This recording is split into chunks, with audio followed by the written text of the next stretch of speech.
Did you really think you'd be staying with us? Looking even dumber than usual, my mother-in-law scoffed. Didn't I tell you it was a family trip? I had been looking forward to this family trip despite the constant harassment. I drove for hours, thinking that staying in a famous hotel would be worth it.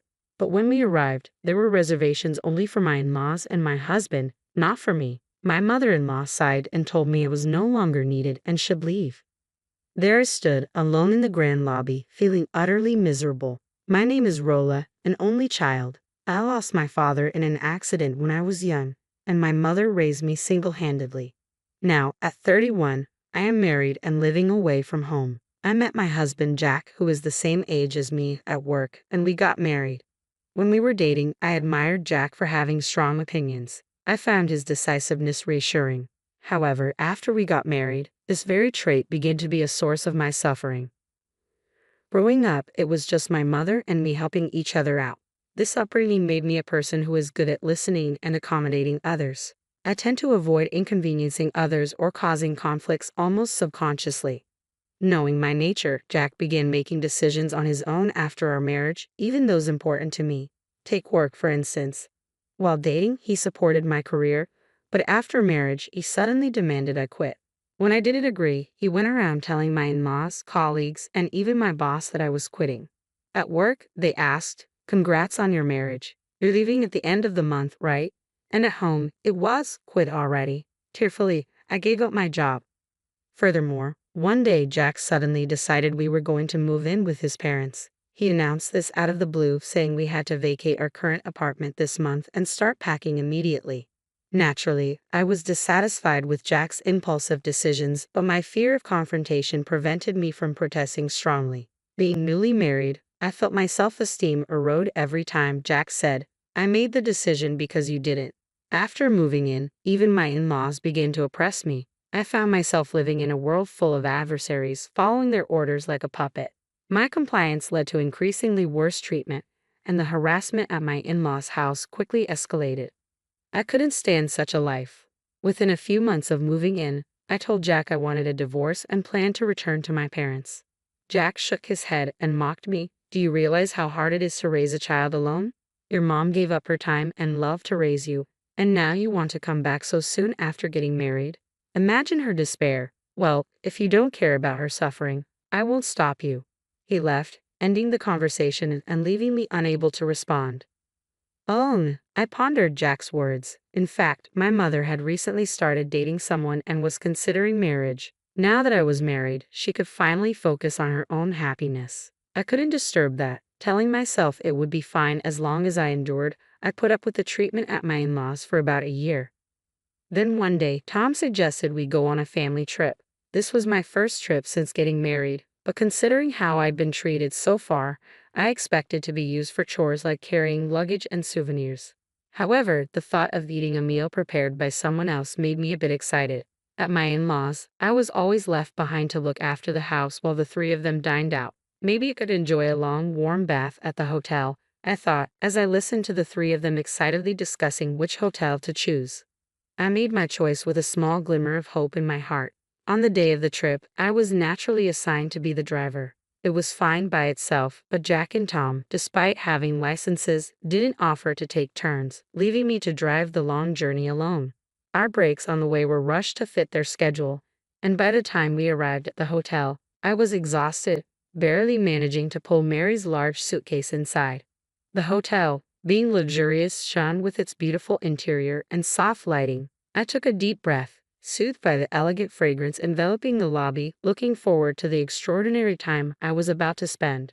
Having held a steering wheel for hours, my eyes were tired, and my back and legs ached considerably. I wanted to quickly get to my room and stretch out without anyone watching, but I knew they would probably drag me out for sightseeing, disregarding my exhaustion just using me as a porter. I moved quietly, careful not to be noticed by Mary, who was busy taking photos of the paintings and flowers in the lobby. As I waited, Mary happily snapped pictures here and there. Jack, apparently done with checking in, called her over with a gesture. Tom, standing next to Jack and proud of his hotel choice, was smiling in a way I had never seen before. I hurried over to them, pulling Mary's suitcase, thinking it would be nice if the three of them stayed in a good mood during the trip. When I reached the counter, Mary took the suitcase, saying, "That's enough." What followed next was unbelievable. "You can go back now, but be here around 10 o'clock a.m. the day after tomorrow," Mary said. "Excuse me," I replied, confused. I stared back at Mary, dumbfounded. She burst out laughing, looking even dumber than usual. "Did you really think you'd be staying with us? Didn't I tell you it was a family trip?" As I stood there, unable to articulate my confusion, Tom and Jack, who had started walking a few steps ahead, turned back. Jack sneered nastily while Tom tilted his head mockingly and said, "Come on, a lowly woman raised by a single mother surely doesn't think she can stay in such a luxurious hotel with us, right? You should be grateful just for being allowed into the lobby. A first-class hotel indeed has a big heart." Tom clapped his hands, clearly pleased. From the corner of my eye, I saw other guests and staff watching us, and I looked down in embarrassment. Seeing this, Jack laughed through his nose, saying it was useless to cry. "We're a family of 3, so it's only natural we booked for 3, right? You're an adult. If you wanted to stay, you should have booked your own room, though I doubt such a famous hotel would have any vacancies now." After ridiculing me to their heart's content, they said, "We'll call you when we're ready to leave, so wait nearby and be ready to pick us up," and left for their room. Once they were out of sight, I felt my strength drain away, and I collapsed into a nearby chair. Even the luggage, which was only a third of Mary's, felt incredibly heavy. I sighed deeply, expelling all the negative emotions within me, and stood up to leave the place. A staff member who saw me getting up came over at a brisk pace and kindly offered me a place to rest in a sofa area tucked away in the back of the lobby. After resting for a while, I went to thank the staff member, who then relayed Tom's words to me. Apparently, Tom had said that I would pay, but having seen our earlier interaction, the staff member hesitantly suggested that I discuss it again with the staying guests and combine it with the checkout payment as part of the hotel service. After driving alone for several hours, I finally returned home and suddenly found myself overwhelmed with tears. I cried, not knowing if it was out of sadness or frustration for being told to my face that I wasn't part of the family and for being belittled for being raised in a single-parent household. I don't know how long I cried, but after a while, I realized something important. I was all alone now, lonely but free from people who had criticized my upbringing or hit me for being slow at chores. No matter what I did or didn't do, there was no one to say anything. It was a refreshing feeling. If I was forced to quit my job, I could just start a new one. If I didn't want to live with my family or husband, I could just leave. If I didn't want to trouble my mother, I could live on my own. Feeling suddenly empowered, I blocked Mary's number, refusing to run away anymore, and hastily began packing to leave the house. 3 days later, it was the day my in-laws were supposed to check out of the hotel. Even after the time they were supposed to contact me had passed, no one called my mobile phone. This was because I had blocked not only Mary but also my husband and Tom. Every now and then, I found myself glancing at my phone, but the thought of not having to hear their voices brought a sense of relief. However, I started receiving calls from an unknown number. Curious about the repeated calls, I hesitated. I checked and found out that the number belonged to the police station overseeing the area where the hotel was located. Wondering why the police would call me, I answered and learned that my in-laws had gotten lost in the mountains and were now under their protection. They wanted me to come and pick them up. It seemed that the 3 of them, unable to contact me due to my call block, had to pay their own hotel bill. However, with no car to pick them up, they were left without a way to return home. They decided to head to the train station, but because they had indulged in various additional services during their stay, they had incurred substantial expenses. To save on taxi fare, they decided to walk to the nearest town. However, they took a shortcut and ended up getting completely lost in the mountains. Luckily, they were in a place with cell signal and were quickly rescued, but they were furious, blaming me for abandoning them, as the police officer informed me with a rueful smile, thinking they should have just made their way back on their own since they had safely descended the mountain but lacking both money and energy. The 3 of them, unable to contact their quarrelsome wife, asked the police to intervene. I resigned myself to the fact that they were, after all, family and went to pick them up. Upon meeting, they were furious, but I was no longer intimidated. I ignored Jack's mother while thrusting divorce papers at Jack. When I indicated my intention to divorce, Jack sneered arrogantly and raised his fist but restrained himself, realizing we were at the police station. Seeing the police officers in his line of sight, he must have realized he couldn't do anything foolish. He then tried to laugh it off and play down the situation. Just kidding. Are you still angry about the other day? She really holds a grudge, he said. The officer present started persuading me to reconsider the divorce, but I was firm in my decision and declared that I would leave them there if Jack did not sign the divorce papers. Reluctantly, he signed. As we left the police station, I found myself surrounded by Jack and the others. How dare you, as his wife? Not only did you not come to pick us up, but you also didn't pay for the hotel. Who do you think provided you with a life of food, clothing, and shelter? Mary fumed, demanding I put her suitcase in the car. I used to shrink under their accusations, but now I knew I didn't have to. You just signed the divorce papers, right? So we're strangers now. I have no obligation to help you, I said firmly. Jack lunged at me in anger, but my mother intervened. When I left home, I hadn't told her why I needed to stay for one night, but she became concerned because of my many belongings, and I ended up telling her everything. My mother scolded me for not speaking up sooner, cried with happiness that I had returned, and commended my endurance and courage for choosing divorce. The in-laws, surprised by my mother's presence, openly questioned why she was there. My mother boldly replied that she came to see the people who had made her daughter suffer. But Jack and his family looked down on my mother as they had on me, only laughing mockingly. They even began demanding compensation from me. You left us in a remote hotel, knowing we'd be in trouble. The worst part is on you. We were humiliated, they said. But I stood my ground, resolute in my newfound strength and freedom.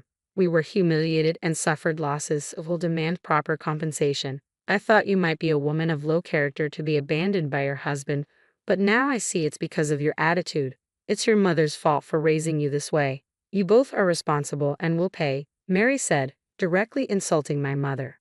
Furious at Mary for insulting my mother, I was about to step towards her, but my mother held me back by the shoulder and responded to Mary with a smile.